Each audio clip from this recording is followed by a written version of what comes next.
भगवान श्री कृष्ण के चरणों में प्रणाम करते हुए इस कार्यक्रम की अध्यक्षता कर रहे परम श्रद्धेय हमारे पिता तुल्य श्री किताब सिंह यादव जी, मंच पर उपस्थित भारतीय जनता पार्टी के जिलाध्यक्ष द्वय श्री उदय प्रताप सिंह जी एवं श्री राकेश संकवाल जी,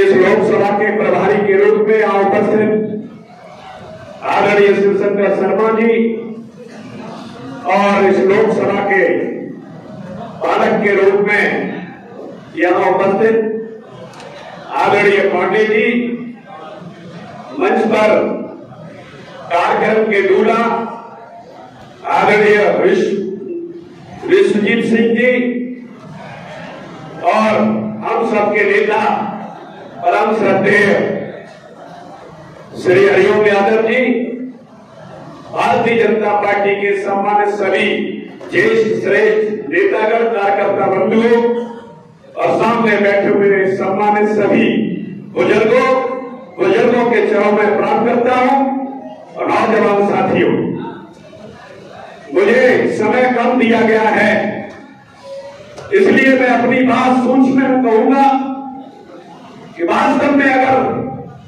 लोकतांत्रिक पार्टी है तो भारतीय जनता पार्टी है। उसमें सभी वर्ग सभी जातियों का सम्मान है। आप देख रहे होंगे कि समाजवादी पार्टी ने पूरे उत्तर प्रदेश में 80 सीटों में से एक भी यादव को सीट नहीं दी है। 5 यादव सीट दी है, वो भी सैफई वालों को दी है, जहां यादव समाज के लोग 90 से 95% वोट करते हैं और दूसरी तरफ केवल 5 से 10% जो वोट करते हैं यादव भारतीय जनता पार्टी को, उन्होंने 80 में से एक सीट तो कम से कम दे ही दी। इसलिए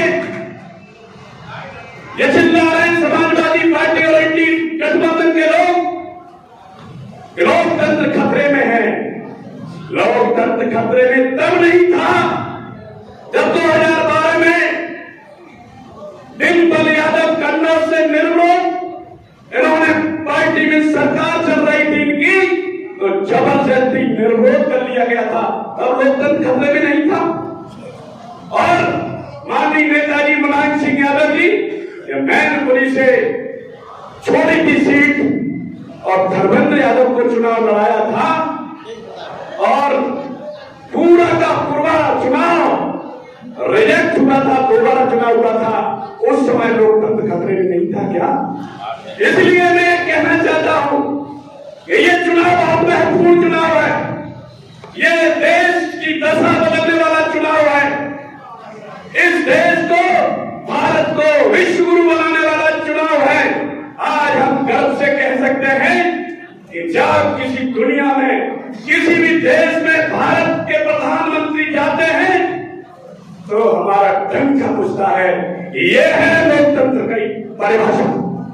इसलिए मैं आपसे कहना चाहता हूं कि आप जात पात भेदभाव को छोड़ करके पूरी दमखम के साथ भारतीय जनता पार्टी के प्रत्याशी विश्वजीत सिंह को कमल के फूल के सामने बटन दबा करके और 7 तारीख को भारी मतों से विजयी बना देना। निश्चित रूप से मोदी जी फिर बात कर तीसरी बार प्रधानमंत्री बनने वाले हैं, ये विरोधी भी कहते हैं। इसलिए आज मोदी जी ने कभी भी योगी जी ने जात पात पूछ करके जो हमारी योजनाएं चल रही हैं वो जात पात पूछ के नहीं दी गई। आज किसी ने सोचा भी नहीं था। देखने में तो बहुत छोटा लगता है, इज्जत घर 12,000 रुपए देकर के गरीबों का सम्मान, महिलाओं का सम्मान बढ़ाया है। इसलिए हमें भारतीय जनता पार्टी को वोट देना है, इसलिए भी भारतीय जनता पार्टी को वोट देना है कि गरीबों के मसीहा आदरणीय मोदी जी ने जो आयुष्मान कार्ड 5 लाख तक का इलाज मुफ्त में होता है, इसलिए हमें भारतीय जनता पार्टी को वोट देना, इसलिए भी हमें भारतीय जनता पार्टी को वोट देना है कि तमाम हमारी बहनों को वर्षा नीला कंडक भीग जाता था, आंखें उनकी धुंधली हो जाती थी, मोतियाबिंद हो जाता था। हमारी गरीब बहनों को गैस सिलेंडर दे करके इन बहनों का सम्मान बढ़ाया है। इतना ही नहीं, कोई सोच भी नहीं सकता था धारा 370 ये सपना था। धारा 370 और 35 से हटा करके पहले दो तरह के देश, एक देश दो निशान दो संविधान नहीं चलेंगे। ये मोदी जी ने करके दिखाया है। अब देश में एक निशान है और एक ही संविधान है।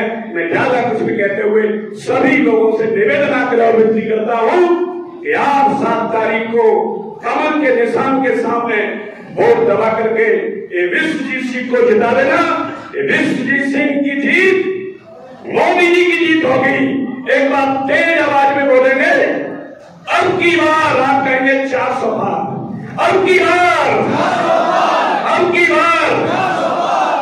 मैं कहूंगा एक बार फिर आप कहेंगे मोदी सरकार, एक बार फिर मोदी सरकार। जोश नहीं आ रहा है, सफाई वालों तक तो आवाज वालों तक पहुंच जानी चाहिए। एक बार फिर मोदी सरकार।